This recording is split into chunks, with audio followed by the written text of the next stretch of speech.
Terkuak sosok di belakang JKW Mahakam Dewi Iriana, kapal angkut nikel Raja Ampat. Heboh kapal pengangkut nikel di Raja Ampat, JKW Mahakam dan Dewi Iriana menjadi sorotan karena mengangkut nikel dari Pulau Ga, kawasan Raja Ampat, Papua Barat Daya. Di media sosial X, tak sedikit yang berspekulasi mengaitkan nama armada kapal itu dengan nama Presiden ke-7 Joko Widodo dan istrinya. Namun data itu dimentahkan hasil penelusuran bisnis.com yang dikutip pada tanggal 9 Juni tahun 2025. Jika merujuk website Direktorat Perkapalan dan Kepelautan Kementerian Perhubungan, ada 8 kapal JKW Mahakam dan 6 kapal Dewi Iriana, yakni JKW Mahakam 1, JKW Mahakam 2, JKW Mahakam 3, JKW Mahakam 5, JKW Mahakam 6, JKW Mahakam 7, JKW Mahakam 8, dan JKW Mahakam 11. Setengah dari kapal bernama JKW Mahakam dimiliki PSS, anak dari PSSI yang memiliki JKW Mahakam 3, 10, 6, dan 1. Sementara itu, kapal bernama Dewi Irina terdapat 6 unit yakni Dewi Iriana 1, Dewi Iriana 2, Dewi Iriana 3, Dewi Iriana 5, Dewi Iriana 6, dan Dewi Iriana 8. PSSI dan anak usahanya PSS menjadi mayoritas pemilik Dewi Iriana 1,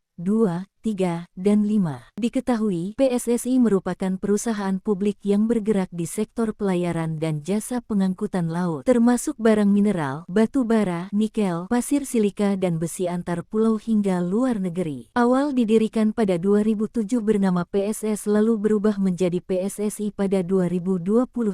Mayoritas saham PSSI dikendalikan oleh IM dengan 43,83% per tanggal 31 Maret tahun 2025. IM memegang 45% saham dari PSS. Adapun, IM dikendalikan oleh HP yang sahamnya dimiliki oleh 2 pengacara kawakan CMP dan AHH. Menindaklanjuti sorotan publik, Menteri ESDM Bahlil Lahadalia menghentikan sementara operasi tambang PT GAK Nikel sejak tanggal 5 Juni tahun 2025 dan inspeksi menyeluruh kepatuhan izin IUP dan AMDAL yang dikeluarkan. Sementara Menteri LHK Hanif Faisal Nurofik juga menginstruksikan penegakan hukum terhadap indikasi pelanggaran di zona konservasi Raja Ampat.